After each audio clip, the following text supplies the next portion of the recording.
Honest is a strong word, and we all need honesty when it comes to plumbing and HVAC needs. Somebody who will take care of the repairs efficiently and with quality. Honest Plumbing and Air is who I trust, and they take pride in that word. Honest Plumbing and Air, where a handshake still means something. Well, thanks for watching another episode of Stories Inside the Man Cave Podcast. Yeah, we are on episode 405, as if I just experienced an earthquake. Not literally, just shaking the whole desk here. But yeah, the Texas Longhorns have taken the headlines, not only locally here in Austin and in Texas, but nationwide in college football, and rightfully so. They have the components. They have that look. They passed the eye test after 3 games. Texas is that type of team. And we're going to talk about this defense. We're going to talk about obviously being number 1 in the country right now. And what I'm impressed with is the Texas fans. They're into it, but they're not gloating about being number 1 right now. Let's talk about it.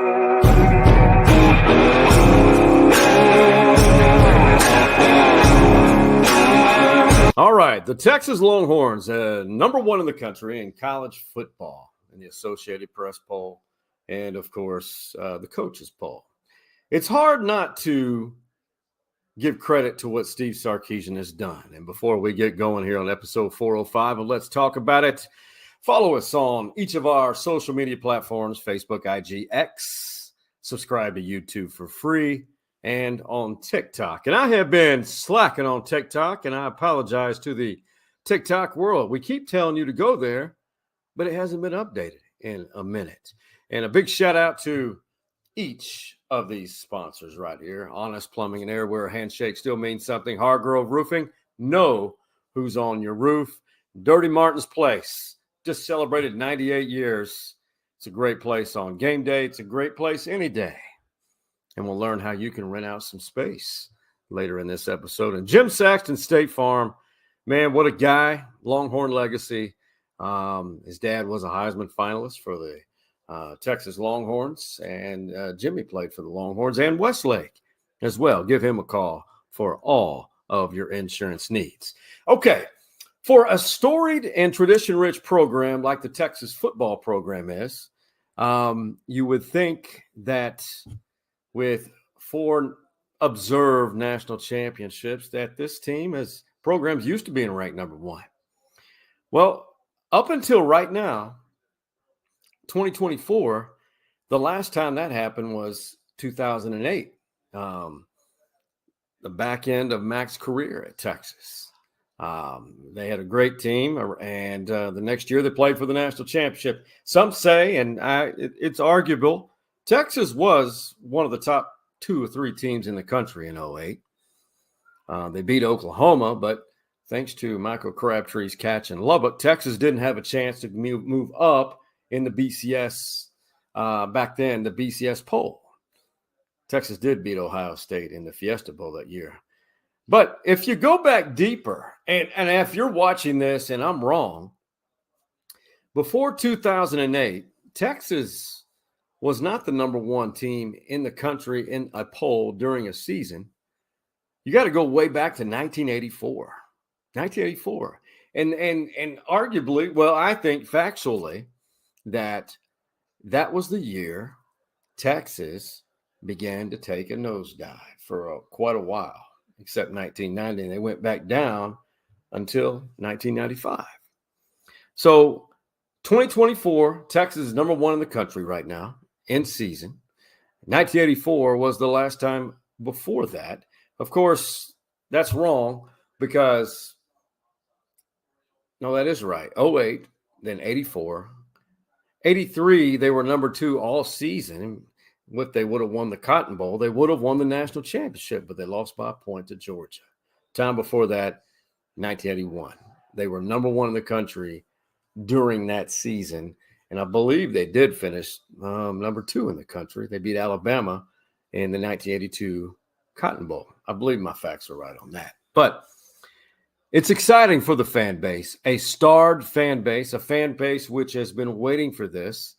And for Sark, he's gone from 5-7, 8-5 to 12-2. So in this fourth season has ascended all the way to number one ranking after 3 games. But Steve Sarkisian, speaking of, this is his philosophy is on this, on how handling being ranked number one in the season so early. And we say it all the time as a team. It's not really what other people think of us. It's about what we do. And we've got to perform, and we got to prepare to perform, because the way this is set up, back in the day, the polls were huge because the polls dictated who got to play for a national championship and ultimately who won the national championship. Nowadays, you got to go earn it. And so I think it's good to show that, hey, what we're capable of. But at the end of the day, we're going to have to go earn this thing. And the mission is far, far from over. And he's right. They've got 9 more regular season games, and they have yet to start the SEC schedule.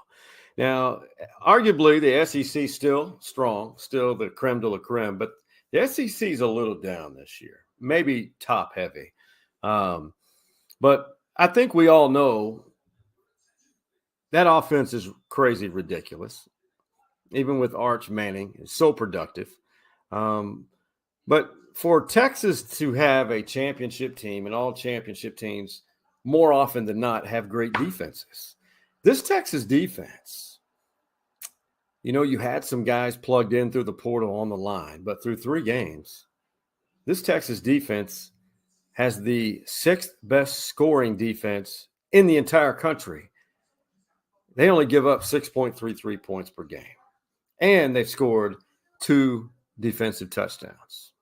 This last one by Ethan Burke against UT San Antonio, Austin Westlake product. But this defense it gets deeper than that.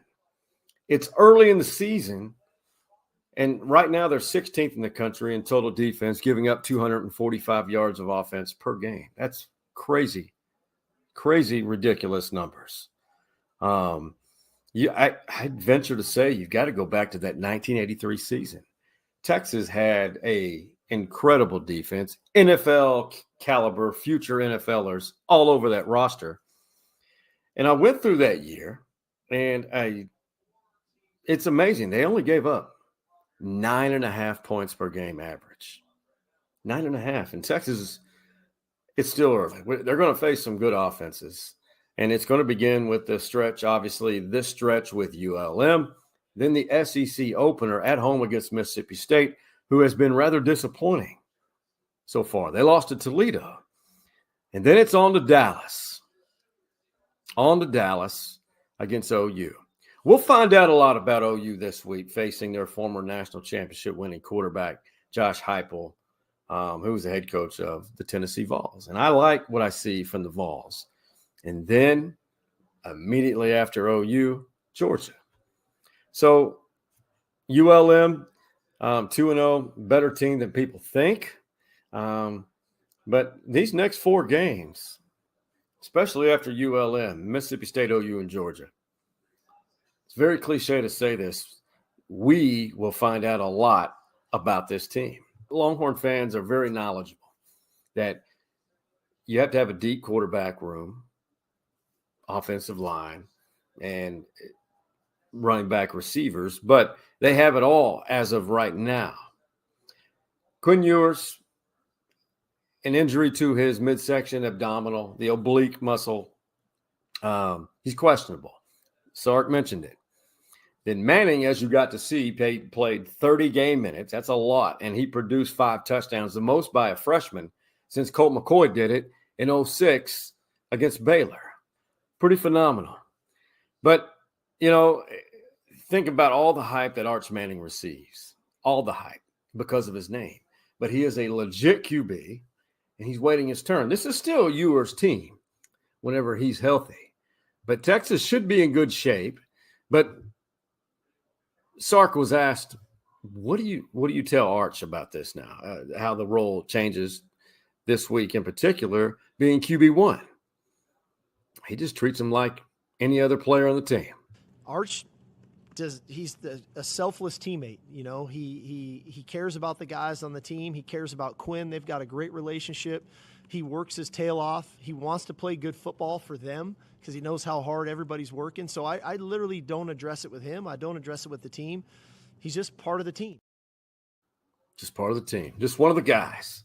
One of the guys, and I like that approach because I feel like for the first time in a long time, you don't sense there's any divisions in this locker room. Of course, players are going to disagree and they're going to have little issues every now and then. It's just human nature of a locker room dynamic. But this team seems very dialed in, locked in and loaded. And I'll stress loaded, they're loaded at almost every position, both sides of the ball. We're going to find out a lot because you want to see this team because the thing that's special about all this is you're starting to feel it under the bubble of Austin, Texas. There's this cautious optimism that, wow, this may be the team. This team has a legit chance. And it's fun to watch because the energy in this town is starting to pick up. And across the SEC, I would imagine people are taking notice. But we still know it's way too early to even think about that. Before we wrap things up on this, let's talk about it. We get to see Mike Gundy. He somewhat of a handyman. We'll find out what that's all about after we hear from our partners at Dirty Martin's Place. Austin, Texas is changing every day, but one constant is Dirty Martin's Place on Guad. Dirty's recently celebrated 98 years young, and the future is solid. And this space in the back is open to host any event, personal or business related. Hey everyone, it's Daniel here at Dirty Martin's. We're in the Burnt Orange Room. We are currently booking a lot of parties back here. If you can see, we got a capacity for about 90 people, but we are excited to host any party that you might want to bring. Give Daniel Young a call at Dirty's to reserve this space for any event that you can think of. All right, let's wrap things up with a trip to our former amigos, lifelong amigos in the Big 12. Up in Stillwater, Mike Gundy. He was once 40, and he let the whole country know about it. I was there. It was very unique, interesting. But that was in 2007. He is still the head coach of Oklahoma State. He's still winning, doing great things. Well, and he's always in this press conference, when they have their weekly press conference, it's in a suite of the press box at T. Boone Pickens Stadium. And I remember some of those conferences where the drink cooler at times made a little noise. I don't know if it's the same coolers as it was, because my last time I did a press conference there, or a weekly press conference, was the fall of 2012. Well, every now and then you'd hear it.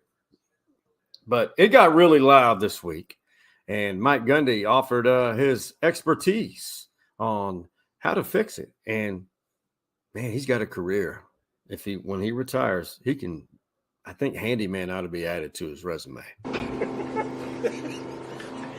I mean, y'all can't. There's no way y'all can hear very good. It's not easy. It's like riding with Yeah. the game. There's got to be a plug, right? Does anybody have a tow truck out there? Can we get your players on an NIL deal for Pepsi to come up here and move this thing? Well, they make way too much money to move this. Don't get crushed.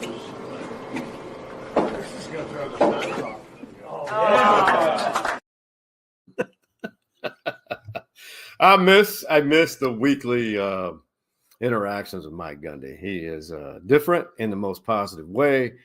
His brother Cal Gundy, the former OU quarterback, is a friend of the pod here, but Mike Gundy found a way to stop the madness that was the noise in the drink cooler in the suite at T. Boone Pickens for their weekly press conference. That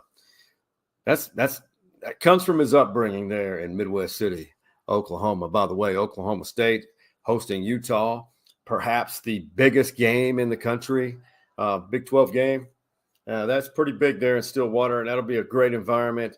Man, I don't know. Utah's really good. Utah, they've been very consistent, but so is OSU. But I'm going to take OSU in this upset. I think the Big 12 is much better than people give credit for. I really do. Hey, man, tell me something good. All right. If you're watching an episode of Stories Inside the Man Cave for the first time, we love to end things on a note of positivity. Something that I've noticed that is really good. I mean, really good is, and I know it has to do, I just noticed it at the last Texas game against UTSA. Man, I feel like people are so sick of the political scene and the divisions it's creating that there are more people just realizing there's bigger things, much bigger things than arguing over these debates and whatnot. What's more important, and I've noticed, is just everybody loving on each other, man. And so excited being in the moment with who they're with and surroundings. And it's a beautiful sight. For me personally, I have enjoyed these first 3 games of this football season. Being a first-time season ticket holder it's been fun, and it's reconnected me already with people from my past, some friends of mine from dating back to my high school years. And, man, it's awesome. It's awesome. So wherever you may be, enjoy college football. Leave the politics out of it and realize, man, there's a much greater, bigger picture than what these talking heads are talking about. Seriously. So whenever the subject of college football, and let's face it, the Texas Longhorns being ranked number 1 in the season, be cool about it, but it's always good to talk about it.